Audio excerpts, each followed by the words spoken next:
Hello and welcome, and in this episode, Luke overthinks the target novelisation of The Christmas Invasion.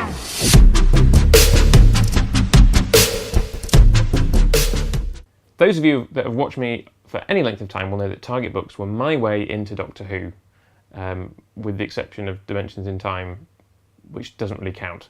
This is where I started with Doctor Who, borrowing Target books from the library before then getting around to buying VHS tapes in the early to mid-90s. So the fact that the BBC have done some new series novelisations, you'd have thought I'd have been on that straight off. And I wasn't, for some reason, but I finally caught up with them, and I've bought Christmas Invasion, Rose and Day of the Doctor. I haven't bothered with Twice Upon a Time because I disliked it so much that I'm not interested in reading a novelisation of it. Very much interested in reading those other two, and I have already read this one, which is why I'm reviewing it today. This, for those of you that know your Target novelisations, this is on a par with peak Terrance, I would say. When Terrance Dicks had the time and a few extra pages to do something special, this is the kind of novel that he would have come up with. There's a really nice afterword in it by Jenny Colgan about the process of writing the novel, her experience with Target books growing up, which was really, really nice. And I think she's done a fantastic job of adapting this story for the Target format.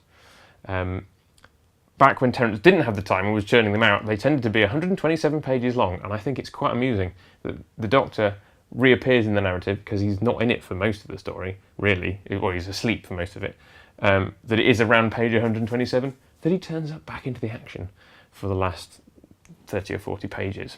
The novel begins with the Children in Need extra scene that comes between the end of Parting the Ways and the beginning of the Christmas Invasion proper. That Children in Need teaser scene inside the TARDIS is the first chapter or so of this, which is great actually because it gives you some much needed context to Rose's trauma throughout the story.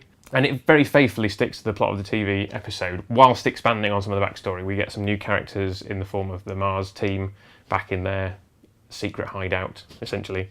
And we get to meet the guy whose A-positive blood was used that causes so much trouble in the story. We get more of Llewellyn's feelings for Sally, which didn't really... that was one of those things that didn't entirely make sense on screen, that he was kind of going after her, and Colgan fleshes it out with a sort of fledgling romance, which obviously goes nowhere because of death. And that leads me on to my only reservation about the novel, and this is probably as much to do with the speed at which I read it as the material itself, and that is that I read it to my wife over a series of evenings in short chunks. We read to each other. That's one of the things that we do. Well, it tends to be me reading to her, because if she reads to me I fall asleep, not because she's boring but because I just fall asleep very easily. So I do a lot of reading. We're doing a lot of Discworld at the moment, and we had a pause to read this, and because actually if you watch it in an hour, it's a snappy, jolly Christmas story with some death and disaster in the middle. You don't notice that actually if you stretch it out, it's quite bleak, because for most of the novel we're kind of heading towards this impending disaster, and it gets worse and it gets worse and it gets worse and it gets worse and it gets worse until the Doctor finally comes in and very quickly saves the day. And if you're stretching that out over a period of a couple of weeks, I think it was, it's just bleak bedtime reading.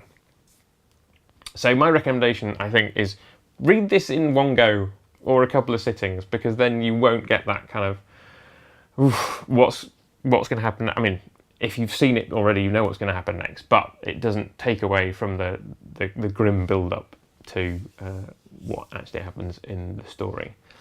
The other thing, of course, is that you do get the interior emotional stuff. We get to hear what's going on inside Rose in particular throughout the story, as she's thinking she's lost the Doctor and then gradually gives up, and then the Doctor comes back, and do they travel together again, etc., all that kind of stuff. And that's really well done in the book.